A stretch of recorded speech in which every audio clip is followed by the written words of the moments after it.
kalibutan. Hangin Gidayan-dayan sa nanay, matangap kalanggaman. Nanangawi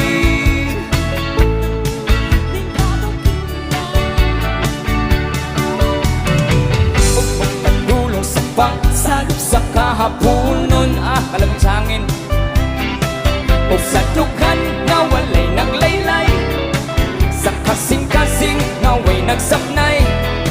Sama kay tatay nga daghang tagay ay nangalipay.